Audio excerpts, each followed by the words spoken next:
The major changes to our landscape took place during the Middle Ages, from 1066 to 1500.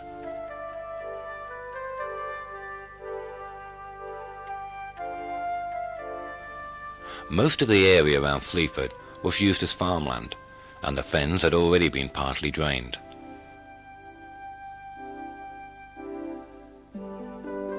Sleaford, in the heart of Lincolnshire, has always been an administrative and social centre for the surrounding agricultural villages. The town's marketplace, a focus point for trade in the area.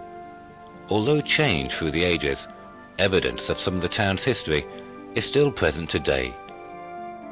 So come with us for a trip of a lifetime as we explore the history of Sleaford.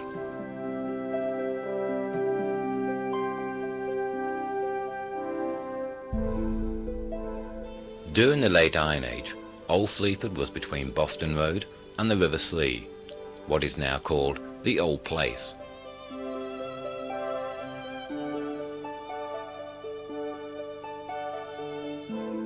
Objects found at a local site give evidence of Roman and Anglo-Saxon occupation, and that the town was an important Iron Age tribal centre, especially during the latter half of the 1st century BC. Mereham Lane may have been a military road used in early Roman advances into Lincolnshire. The Romans saw the town of Old Sleaford as having potential, both in terms of its location next to the Ford crossing, giving them easy access to the fens, and being able to reuse an established native settlement. So Old Sleaford became part of a small Roman settlement where many Roman coins have been uncovered, as well as a coin mint believed to be the largest of its kind anywhere in the country.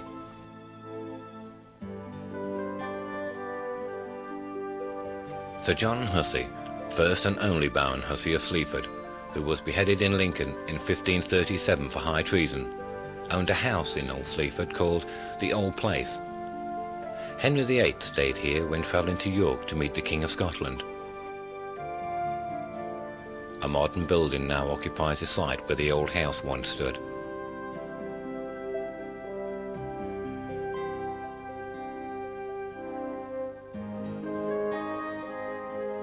The part of Sleaford we know today was known as New Sleaford.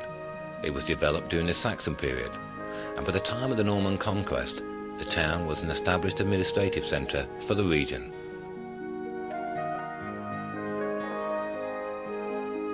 The town is on the banks of the River Slee, which is divided into two channels, the Old Slee and the New Slee.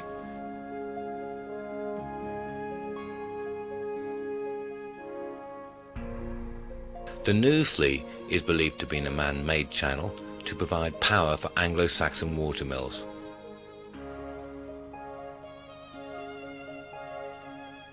This part of the Slee may have been the birthplace of the watermill, and in those days the watermill was at the cutting edge of technology.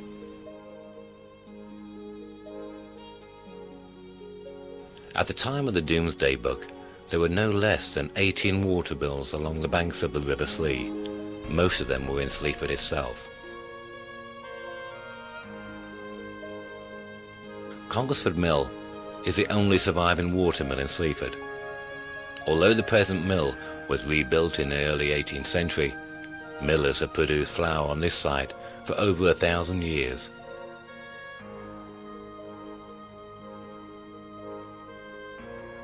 During the Middle Ages, Sleaford was a major centre for the Bishops of Lincoln's estate, and all the mills between Sleaford Castle and Congersford Mill belonged to the Bishops of Lincoln.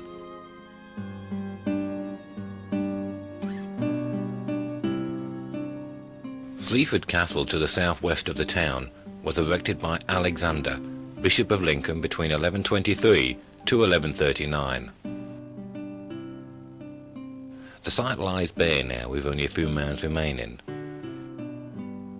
The castle was built as a secure fortress, as Alexander felt under threat from King Stephen. The castle never came under any armed attack. King John took refuge here in 1216, after losing his army and treasure in the Wash, and Henry VIII stayed at Sleaford twice and held a state council at the castle.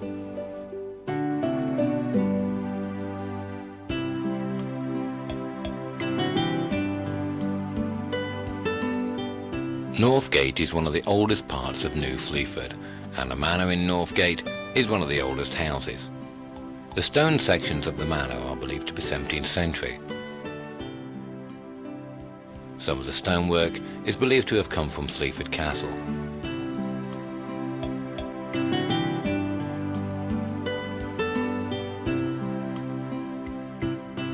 Very little is known about the manor, but it may have been constructed for a member of the Carr family.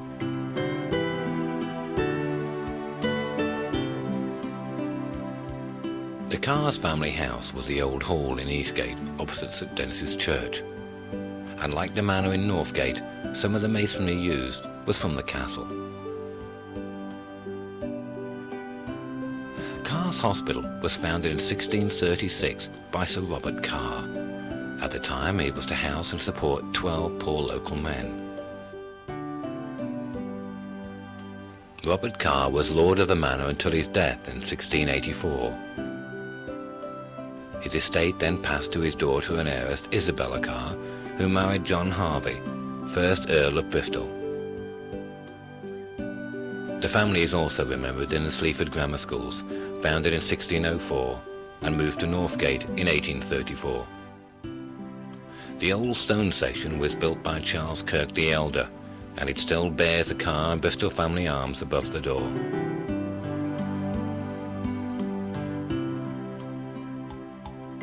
The Sessions House on the southwest corner of the marketplace was also built by Charles Kirk the Elder in 1830 at a cost of £7,000. It replaced the old town hall and a public house once owned by Lord Bristol.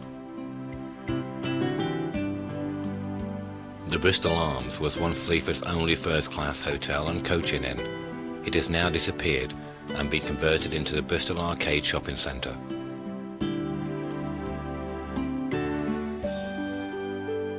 The Gothic-style Bristol Memorial Fountain installed in the marketplace only highlights the influence in the town by the Earls and the Marks of Bristol, who had been lords of the manor from the 17th century onwards.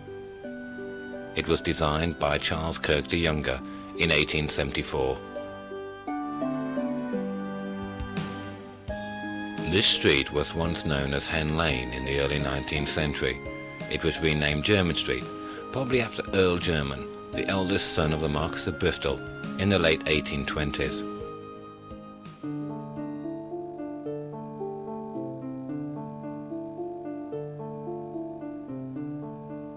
The Roman Catholic church down Jermyn Street was erected in 1880 at a cost of nearly £1,500 and dedicated to Our Lady of Good Counsel.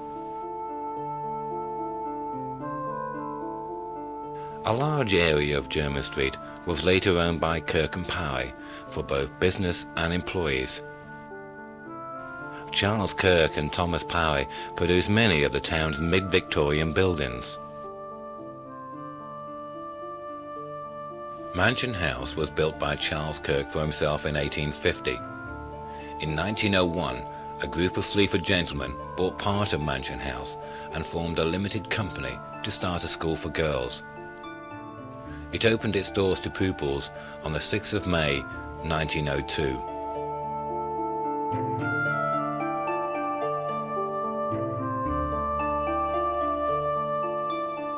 Charles Kirk also built Westholme House in about 1849. Built of Ancaster stone in the French Gothic style, it was the residence of Thomas Parry. Thomas Parry was a partner and brother-in-law of Charles Kirk.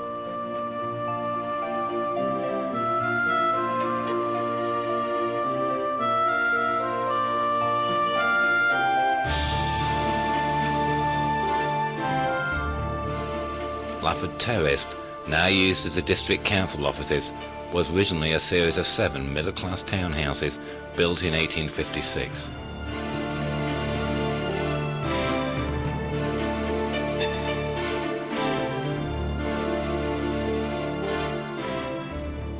The Northgate Almhouses were built in 1857.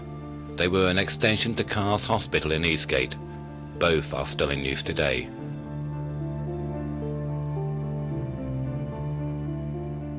The old Savings Bank in Northgate was part of the same development.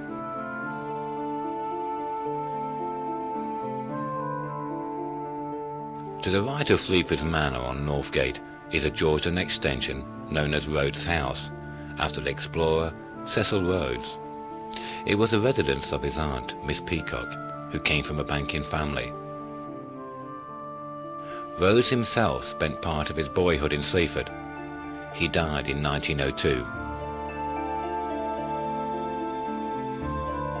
Sleaford's old corn exchange once stood on the southern edge of Eastgate, facing the marketplace. Built in 1857, it was once one of the finest mid-Victorian buildings in the town. All that remains of the original building is the wheat sheaf emblem.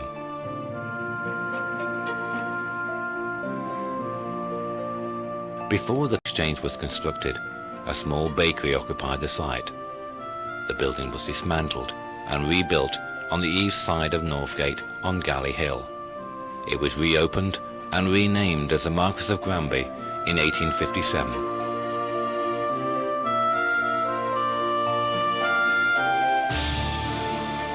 During the late medieval period, the Wagon and Horses Inn on Eastgate was a stopping point for travellers entering Sleaford from the east.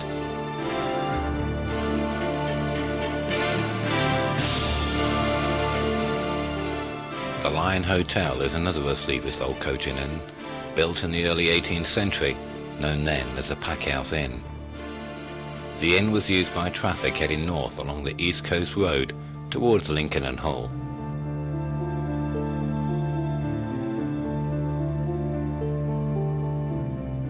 The Black Bull Inn, now known as the Bull and Dog in Southgate, has a 1689 date stone set in the wall.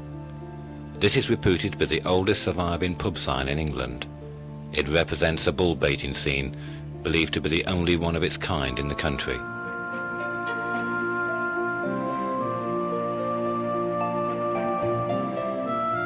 The White Hart Hotel was built in the 19th century.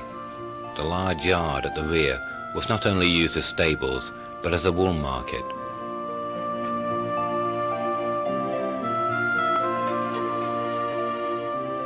The Victoria Inn is the most northerly of the surviving Southgate inns, standing between the two arms of the River Slee, both of which cross Southgate within a few yards of each other.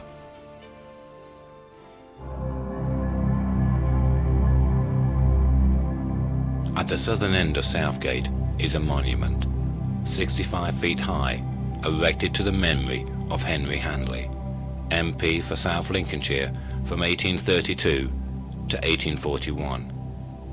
He was one of the co-founders of the Royal Agricultural Society in 1838.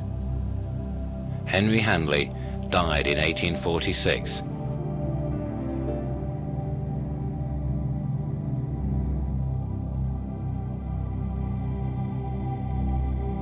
The William Alvey School down Eastgate was founded as a school for the poor in 1729. Its founder, whose house is now part of Lloyds Bank Building on Northgate, died in 1729, leaving a 53-acre estate near Boston to fund a school for teaching the poor children of Sleaford. Each year, the school attends his memorial service at St Dennis's Church.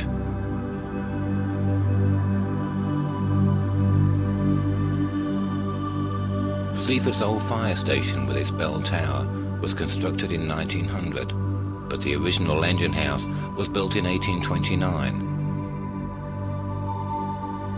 The old fire station's ramp is still there, where the engines would reverse down to take on water. Nag's Head Passage, named after the inn on Southgate, was once the parish boundary between Sleaford and Quarrington. Number 56 Westgate was once Sleaford Theatre. The playhouse was built in 1824. In 1855, the playhouse was converted by Kirk and Parry into Sleaford's first infant school, accommodating some 200 children. It is now being converted back to the playhouse.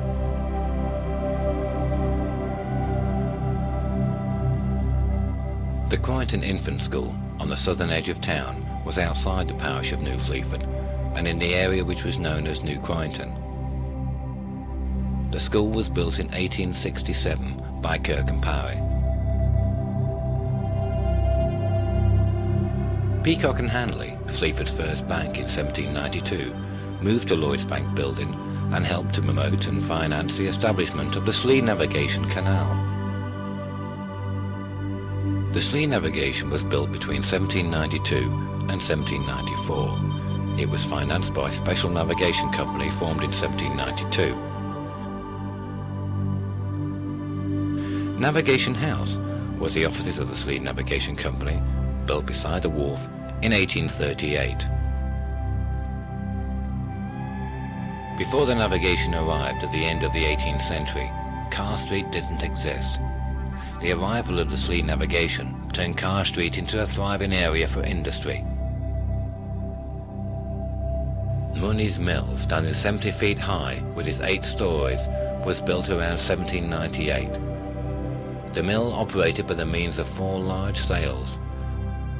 Large quantities of corn were brought down the navigation by barge and offloaded right outside the door.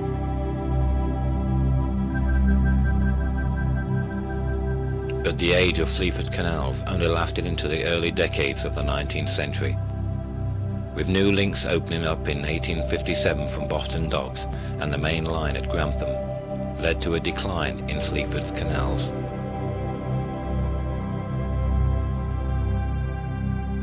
This stone section of Sleaford's railway station is the original Kirk and Parry station of 1857.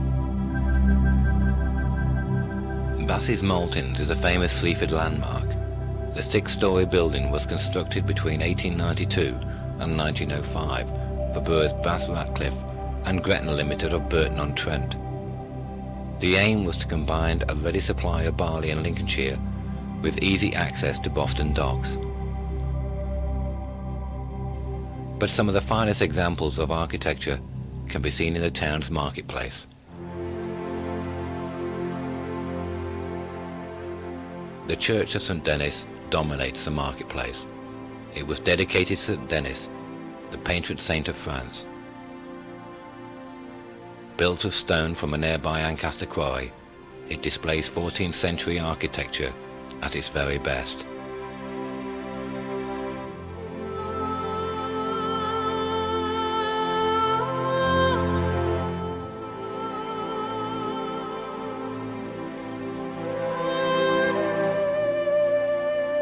St. Denis has the nobility of a cathedral in the richness of its fabric, particularly on the first sight of its grand west front, surmounted by a sturdy tower. The tower is dated about 1180 and it supports one of England's earlier stone spars. The 144 feet spar was erected in 1220. Unfortunately, after being struck by lightning in 1884, both the tower and the spar had to be rebuilt. A large window was removed from the west front as it was said to be a weak point in the church. It was positioned in the churchyard where it still stands. But the outstanding features of the church is a wealth of flowering tracery that beautifies the windows beyond comparison with those of almost any parish church in the country.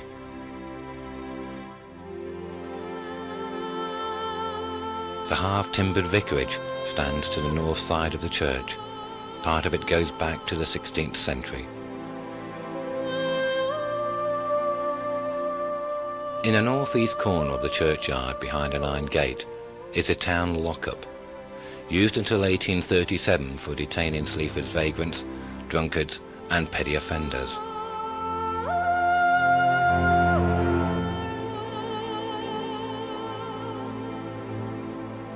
Sleaford Cemetery on the east side of the town behind the Elvis School was formed in 1856.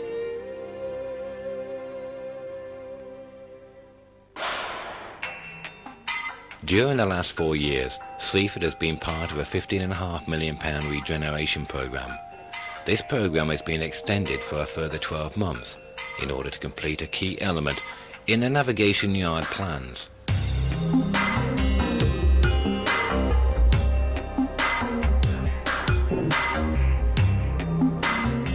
The Hub in Carr Street is a local name given to an old seed warehouse constructed in the early 19th century. Plans are in place to refurbish the old building into the largest exhibition centre in the whole of east of England. This is part of a large programme to bring life back into this historic part of the town.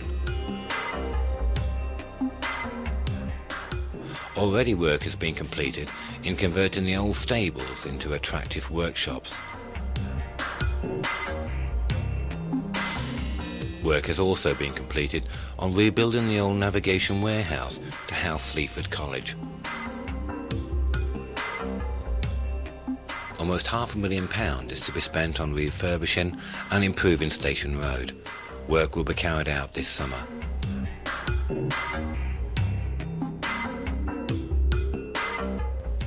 At the bottom end of Station Road is Sharp's old seed warehouse. Built in 1900, it has undergone a £1.5 million facelift. The old building has been converted into 32 flats, providing accommodation for a cross-section of the community.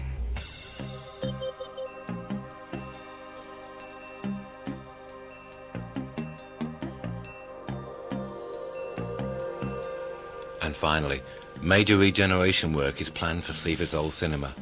The building has been used as a cinema since it was dedicated by the commander of RAF Cranwell in 1920.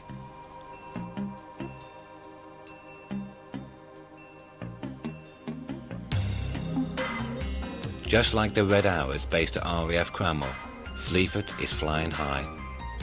The town can only look forward to the future with excitement, as further plans will create opportunities for local people to learn new skills and explore new interests.